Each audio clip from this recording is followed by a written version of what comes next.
We've all heard of Wild Turkey 101, Woodford Reserve Double Oak. You've probably heard of Evan Williams Bottled in Bond. I could go on all day long, but that's not what I want to talk about today. That'd be a pretty boring video. Today I want to talk about the best 5 bourbons that you've probably not heard of, or maybe you've heard of them, but you probably haven't tried them yet. And I'm here to convince you to take the leap. So let's dive in. Now, when I'm talking about bourbons that you've probably never tried, I don't necessarily mean the most craft or boutique brands. I'm just talking about bottles that I think have flown under the radar. I think they're a little bit underrated. I talk to a lot of people in the bourbon space, obviously, and I feel like there's some that I'm like, why are we not talking more about these bottles? That's what we're going to talk about today. So let's start with Middle West Spirits Wheated Bourbon. You know I've got to start with one from my very own state of Ohio, and this bottle has impressed me whenever I have tried it. They were one of the first companies to ever send me a bottle for a sample, and the bourbon was one of them. And I think at the time my palate wasn't fully developed. I didn't really appreciate it. I was doing a lot of very, very low-level beginner stuff. And then I finally had it in a couple blind tastings. I had it a few more times, and I started to really appreciate it. I think the first time I really noticed it, I was doing the Better Than Blanton's series that I did on TikTok. And I put it up against Blanton's. I didn't know what the competing whiskey was, and it just knocked my socks off. So a few blind tastings later, I am a full believer. I'd actually love to pick a barrel of it if they would let me. So hey, if you're interested in that, go join the Patreon page because they're the first ones to get them. But let's talk about the tasting notes. See if we can get a good cork pop. Not bad. I will be using my handy dandy Stay Sober cup, but don't worry, I'll cut that part out for you. But I don't want to be smashed by the end of this video. This is 5 bourbons. On the nose, I get some of the typical stuff. There's some of the oak. There's definitely a little bit of an alcohol smell. Baking spices, black pepper. Those are pretty typical. But what I get that's a little bit unique is I get a little bit of a cola smell on the nose, like a Coca-Cola. Let's dive in and taste it. Oh yeah. This is like a little under 50 bucks, and it actually started off a little closer to 40, but I think they've caught on to how good it is. But one of the things that always blows me away is I mentioned the Coca-Cola kind of smell on the nose. On the palate, it transforms into a little bit more of like a cherry cola type flavor. And then there's just so much body. There's so much complexity. There's a lot going on here.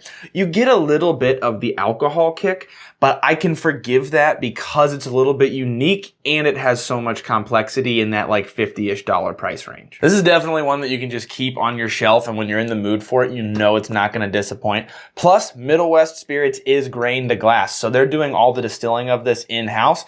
Nothing wrong with sourcing, but that's really cool for a craft distillery. That's kind of a bigger distillery these days. But enough talking about that. Let's move on to Green River Foolproof. Yes, I am picking these up off the ground. You've probably heard of Green River. Maybe you even know that I personally really enjoy it. But I'm talking specifically about their Foolproof release right now because I feel like this didn't get the hype that it deserved. It came out in 2024 and I immediately fell in love with it. Haven't had it for a while. I had it in a blind tasting, but I haven't really dove into it for a while. So let's see why I like it so much. See what kind of cork pop?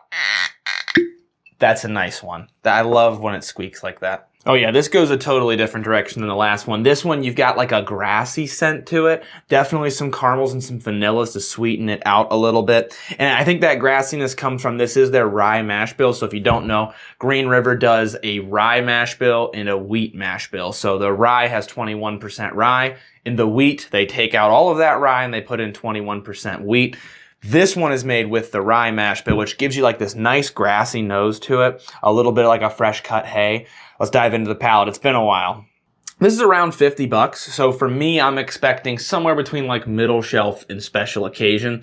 And I think what's so special about it is it's kind of like fire and ice. I'm trying to nail down exactly why I like it so much, which I don't think I've put to words yet. But it's kind of like fire and ice. So it's 117.3 proof. There's a little fire to it, okay? And you taste that, you feel the proof.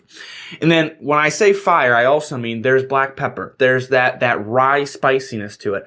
But it's sweetened out by like a distinct caramel or butterscotch flavor that makes it really interesting. I love when you get to see those two different types of flavors interact, and that's what I get from this. And at that high proof, I mean, it's got all the flavor and body that you want, but it doesn't like make your tongue shrivel up, especially if you're experienced with higher proof stuff. So it's just tasty.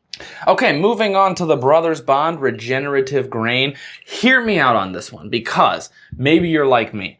When Brothers Bond came out with their flagship, I thought it was good, but I was not personally a fan of it. To me, it's a little bit too mellow. It's a little bit watered down. It tastes almost a little bit watery to me. Then I had some of their releases after that flagship bottle, and I started to enjoy it. And for me, the kicker was this guy right here. So this is their Regenerative Grain. Hopefully it's as good as I remember. Ooh, the cork pop's not that great. Not a good sign. We're off to a bad start. Hopefully it tastes good.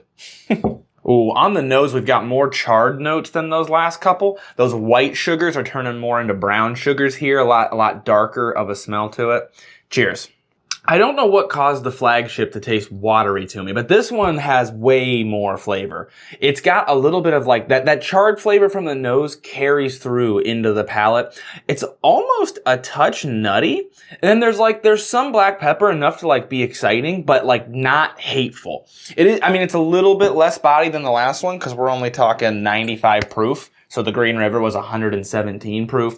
So of course it was a little bit of a palate change here, but a good amount of body and deeper flavors.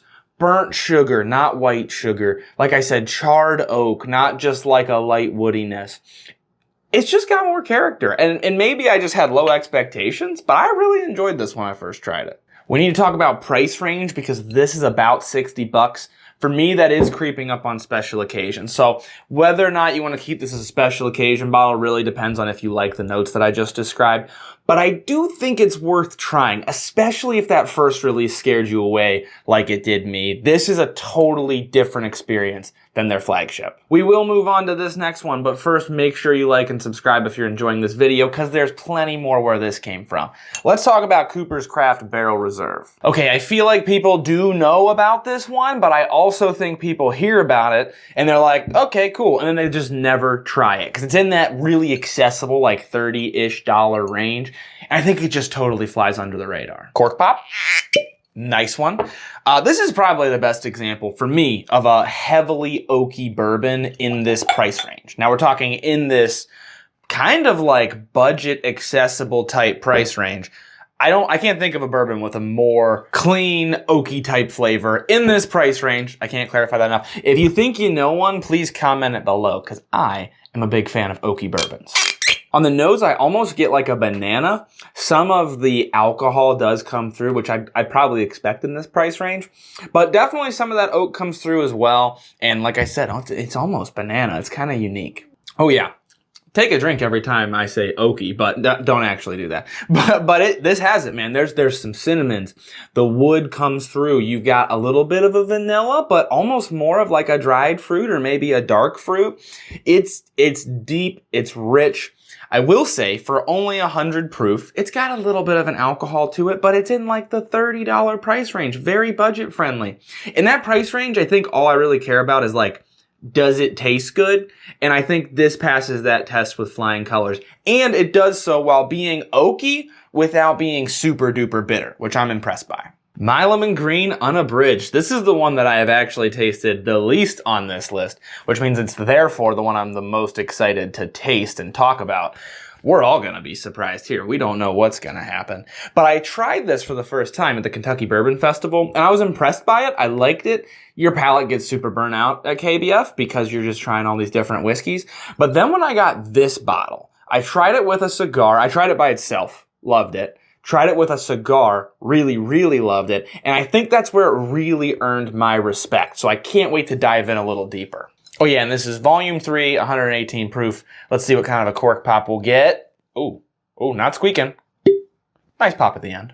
This one also has a lot of the barrel influence, but it comes through more. You get some of that char, but then you get more of like a red fruit. It's a little bit brighter, and it has like whatever quality that is that makes your mouth water when you smell it. If you know what I'm talking about, you know. Cheers. Now this one is a little higher end. It's probably going to run you like $100 or something close to it. But with these like vanilla and cinnamon and fruit notes, with the fact that every time you go back to it, this is one of those where every sip you're going to notice something different. You're going to be like, oh, there's a little bit of that in there too. And then on top of it, at 118 proof, Of course there's alcohol, but it doesn't have the harshness. It doesn't have the sort of ashy bitter flavor, especially in something super oaky that I would typically expect. I think this is what pushes it into that slightly higher end bottle. And of course, $100, that's like a special occasion bottle, but if you want to keep it for a special occasion, I think it's probably worth it, at least to me. Or if you want to keep it for pairing with cigars. You put this thing with a darker cigar, as long as they mesh properly, it doesn't always work, but as long as they mesh properly, it's nice. It's going to taste good. Those are just 5 bottles that I like, and I can almost guarantee you haven't had all 5. If you have, congratulations. I don't know. Hopefully you guys try some of these and enjoy them. Thanks for watching Whiskey Noobs. Don't forget to like and subscribe before you leave this video.